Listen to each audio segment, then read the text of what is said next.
Hopefully, the preceding sections has emphasized that the dietary issues are much less stringent than people thought, and a little knowledge goes a long way in counseling patients about the dietary restrictions.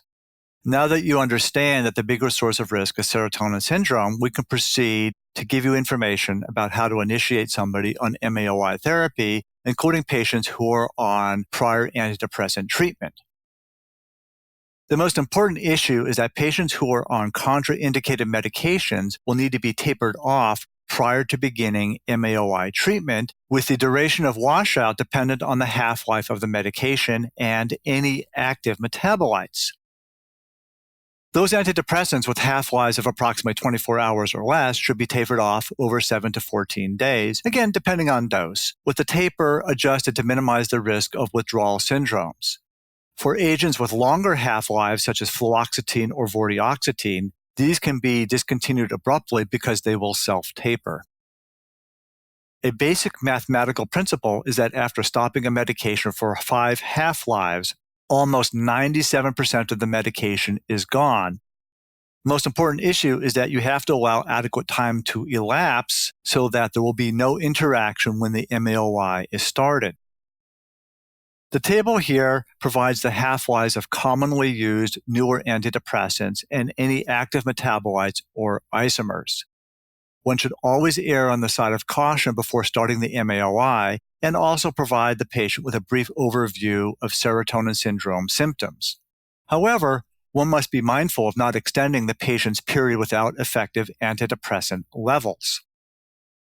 The biggest outlier in all of this, of course, is fluoxetine.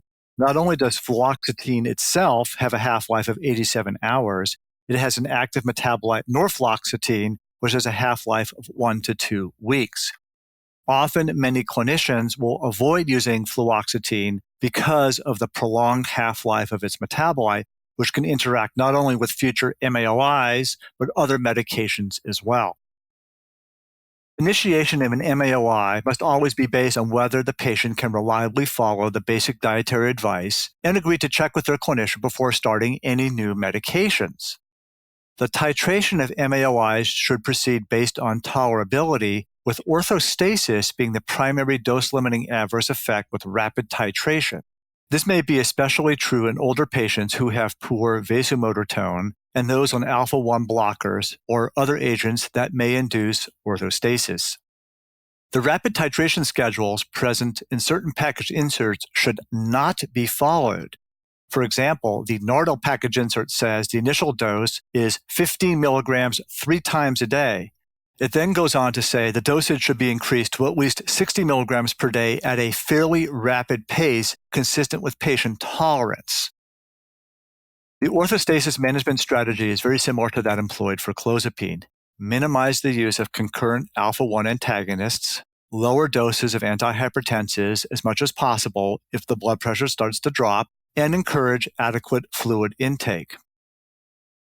For those who have ongoing orthostasis and don't have a history of congestive heart failure, one can consider the use of the potent mineral corticoid Fludrocortisone, starting at 0.1 milligrams per day and advancing every 10 to 14 days if needed to a maximum of 0.3 milligrams per day.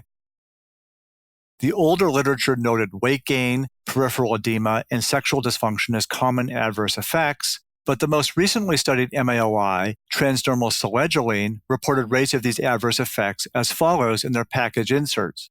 So weight gain was 2.1% versus 2.4% for placebo. Sexual dysfunction was up to 1% versus 0.4% for placebo. Key points are that a good candidate for an MAOI is someone who can follow the basic dietary advice and who agrees to check with their clinician before starting any new medications. Medications that pose a risk for serotonin syndrome must be stopped for 5 half-lives before starting an MAOI. For vortioxetine, this translates to 14 days, and for fluoxetine, this may be as long as 10 weeks due to the very long half-life of the active metabolite norfloxetine.